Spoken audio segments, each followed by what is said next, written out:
You know that Carver at one time was making hi-fi components for Pioneer? I know, it was a shock to me. So today we're going to learn how that happened and check out some of the sickest vintage audio from both companies under the brand name Phase Linear. Now, Phase Linear is one of the most famous vintage hi-fi brands of all time, and their lineage led into other brands such as Carver, Sunfire, Pioneer, and more. Now, if you have a story of a Phase Linear or Carver product, or maybe you just want to leave your opinion on the brand or anything else, spam the comments so that I can feature your comment in a future video, much like I did for Bose Exposed 2. And hey, don't forget to check out my brand new channel, Crazy Lenny's Hi-Fi, behind the scenes vlog of me doing things that you won't see in a produced environment. Now, Bob Carver started Phase Linear in his home in Edmonds, Washington, north of Seattle in about mid-1969. And once he sold a few amps, he needed more room and moved his factory to a facility under a local grocery store. Now, he had grown up in Washington State, repaired television sets during his college days to pay the bills, and earned a master's degree in physics. Now, most TV sets at the time had tubes in them, and he studied their capabilities and limitations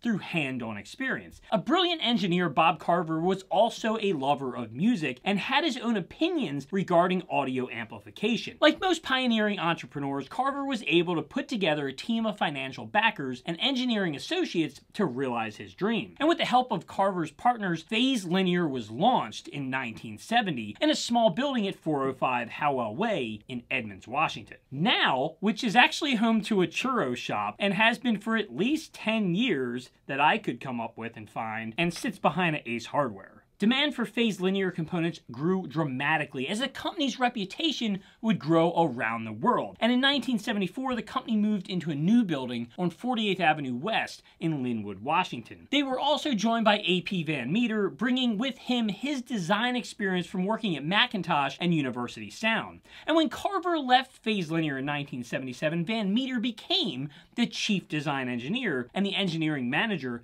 Under his direction, the Series 2 models that we're going to talk about were designed and built and introduced in 1978. Now, Phase Linear would be purchased by the Pioneer Electronics Corporation in 1979. Pioneer chose to expand the Phase Linear line of components, adding a turntable, a cassette deck, equalizers, and new speaker design. But after doing all that, Pioneer would later sell Phase Linear to Jensen in 1982. Jensen announced its decision to close the Linwood plant in December of that year, and production was moved to Texas. Jensen's involvement with the traditional market niche Phase Linear had carved out for itself was short-lived. The last Phase Linear home and professional stereo component equipment was manufactured in 1983, and Jensen moved Phase Linear into automotive sound, where oddly enough, it remains today. Now, what happened to Bob Carver? So Bob Carver went on to form the Carver Corporation, which he's probably most known for. He later had a falling out with that corporation's management and left to start Sunfire. But the history of Phase Linear remains alive in their products. These well-established components that Bob Carver designed are highly regarded and valued to this day, and this is their story. Bob Carver's inaugural amplifier venture resulted in the Phase Linear 700, deriving its name from its impressive output of 350 watts per channel. Unveiled in 1970, this amplifier initially stood as Phase Linear's sole offering in the market. The success of the 700 not only elevated Bob Carver's profile as a designer, but it also firmly established Phase Linear within the world of high-end audio. The early 1970s marked a dynamic period for Bob Carver as he worked tirelessly to expand the distribution of Phase Linear across North America and promote all of their merits. The 700 swiftly gained favor among recording engineers, rock bands, jazz musicians, and audiophiles alike, solidifying its reputation as the go-to choice in the audio industry. The initial iteration of the 700 features an asymmetric layout, positioning the VU meters and control knobs towards the right side of the front panel, and weighing in at 45 pounds, the 700 was a formidable powerhouse priced at $749 in 1970. Now, in 1974, Bob Carver revamped the design to create the 700B, which hit the market at $799. This version boasted dual controls for left and right channels, delivering 345 watts per channel, and notably rack mounts became standard, a change that garnered appreciation for sound engineers. The evolution continued with the introduction of the 700 Series 2 in 1978, priced at $899, roughly half the cost of an economy car at the time. Reflecting design efforts of A.P. Van Meter, Phase Linear's new design manager, this model emphasized aesthetics alongside its power, boasting more at 360 watts. Functionality of the traditional VU meters gave way to red LED meters, each accommodated by a single volume control underneath, and this was available in silver or black, maybe in different markets. I'm not actually positive where the colors were released. Now, the 700 Series 2 was succeeded by the brand new DRS 900. This power amplifier boasted a power rating of up to 450 watts, and unlike the bulky appearance of earlier high-output phase linear amplifiers, the DRS 900 adopted a sleeker profile while maintaining a weight of only 38 pounds. The LEDs were arranged diagonally for each channel, spanning the lower left to the upper right. The DRS 900 was part of the Dynamic Range series, which made its debut at CES, the Consumer Electronics Show, in 1982. These amplifiers marked a significant departure from Phase Linear's previous designs and set the tone for design changes across their entire product line later that year. And notably, the DRS 250, introduced in 1983, became Phase Linear's first and only integrated amplifier, delivering 50 watts per channel at a list price of $875. Now, the 700 series stood as the pinnacle of Phase Linear's lineup, with several tiers below it, starting with the 200 series, initially comprising the 200 power amp, which later evolved into the 200B and the 200 Series 2. The 200 series provided a stepping stone to higher performance. Additionally, there was a 300 series amplifier. However, Phase Linear's most acclaimed amplifier was the 400 series. Boasting 200 watts per channel and a price tag under $500, this model garnered immense popularity and later transitioned to the Model 402, commanding a price of $800 by 1981. Now, in 1976, one enthusiast crafted a home audio system with an astonishing 20,000 watt capacity, incorporating 17 of these Phase Linear 400 amplifiers to drive 5 colossal 8-foot by 8-foot speaker horns. So now that we've talked all about amps, let's get into the preamps. The 4000 autocorrelation preamplifier was a collaborative effort between Bob Carver and Bill Skinner, aimed at enhancing the sonic qualities of recorded material through dynamic headroom expansion. Amidst the array of knobs and toggles, the 4000 featured a 4-channel balance joystick for precise control. It could manage up to 6 components, including a tuner, 2 tape decks, 2 turntables, and an aux. And even to this day, it remains one of the most coveted Phase Linear pieces to audio enthusiasts. In 1978, Phase Linear introduced the 3000 Series 2 preamplifier, reflecting a trend towards sleeker designs. This preamp stood at a mere 3.5 inches in height, which was completely different than everything else they did. All Series 2 preamps boasted enhanced specifications compared to their 1977 counterparts, despite the compact size. They still accommodated the same number of interconnects and AC receptacles, which did pose a challenging packaging task for Phase Linear. In 1980, the 3300 Series 2 preamplifier made its debut, featuring an improved frequency response. It boasted an even lower profile than the 3000 and only had a list price of $400. The 3500 Series 2 preamplifier made its debut in 1980 and continued into production until 1982. While its specifications closely mirror those of the 3300, the 3500 boasted an additional moving coil phono section. Now, visually, the 3300 and the 3500 presented no noticeable differences in appearance. In 1983, Phase Linear introduced the P3600 and P3800, the sole preamplifiers in that lineup that year. These models were marked a departure from the previous 3000 series, featuring entirely new aesthetics and functionality. The primary distinction between the 3600 and the 3800 also lay in their phono sections, with the P3800 I can't even say the words, Look, the P3800 was better than the 3600.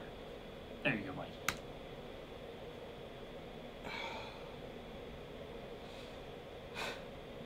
And on that note, now that I've gotten through the amps and the preamps, now it's time for all the really cool Phase Linear stuff that everybody remembers and everybody loves. In the mid-1970s, Phase Linear introduced the groundbreaking Phase Linear 1000 auto-correlator noise reduction and dynamic range recovery Jeez, why would it be something that long? Look, whatever that was called, you're seeing pictures of it right now. So this system was designed to enhance preamplifiers lacking such advanced circuitry. The whole section that I just said took less time to say than the model number. Now, after that, in 1978, the upgraded Model 1000 Series 2 was unveiled. I'm not going to say the whole name again, replacing the original 1000, but with even more advanced features. The Model 1200 Series 2 real-time analyzer was a captivating yet seldom encountered component. This device meticulously analyzed the genuine frequencies of different audio inputs, displaying them on an LED bank located on the left side of the front panel. One of the coolest pieces, in my opinion. Notably, it even included a microphone input jack on the front for added versatility.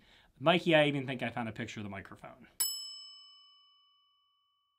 Phase linear engineer Dennis Bone, it's probably not pronounced Bone, and if it's not, just let me know in the comments that I can't say people's names, spearheaded the design of the Model 1100 Series 2 EQ, which made its debut in 1979. This EQ was a pinnacle of high-end audio, embodying Phase Linear's commitment to top-tier sound quality. It was priced at nearly $600 and remained a sought-after choice in 1980 and 1981 as well. In the Model 1400 Series 2 EQ, another creation by Dennis Bone, just let me know. Just write it in the comments. Every time you hear me mispronounce something, I want to comment. That would be great. Anyway, the 1400 made its debut in 1981, featuring 10 frequency bands per channel with a boost cut range of 14 dB for each band. This EQ provided precise audio adjustments. While it lacked some features of the higher priced 1100, it offered a more compact design with a 2-inch lower profile compared to the 1100. In the late 1970s, Phase Linear offered a plethora of equipment to enhance the audio experience for audiophiles. One such component that could complement amplifiers and preamps was the Model 6000 Audio Delay Series 2, designed by AP Van Meter. I probably got that right. This device allowed users to select varying degrees of delay, making it versatile for different audio setups. And in 1979, Phase Linear unveiled one of its coolest products, if you ask me, in their entire series ever,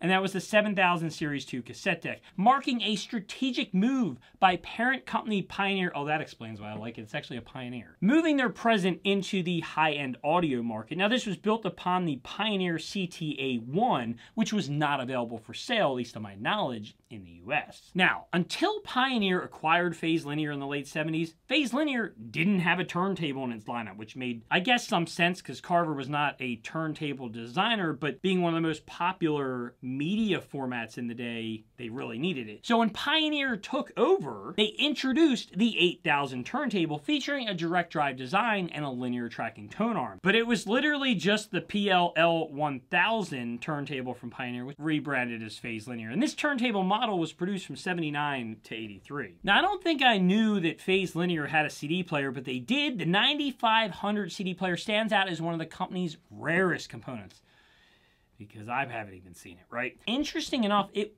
wasn't designed by Pioneer. It was designed and built by Kyocera of Japan and entered the American market in mid-1983. Kyocera leveraged its DA01 CD player as the foundation for the 9500, incorporating specific modifications as requested per Pioneer. And there was one more component that Bob Carver developed that most people don't even know about, and that was the Andromeda speakers, which again, hit the comments, it's probably pronounced incorrectly. Following the success of Phase Linear's amplifiers and preamplifiers, and after relocating to the new building in Linwood, Washington, Bob Carver shifted his focus to designing a speaker system that aimed to redefine accuracy and listening pleasure. The final Phase Linear 3 loudspeaker system was comprised of 2 large speaker panels measuring 24 inches by 63 and 5 inches deep. The subwoofer module featured 2 floor-facing 12-inch bass drivers as well. And initially introduced as the Andromeda 3, or whatever it's called, Carver later renamed the system to the Phase Linear 3 in 1977 due to a legal dispute with the name. And yeah, Phase Linear was just the beginning of the long line of Carver developed products and brands, which leaves me more room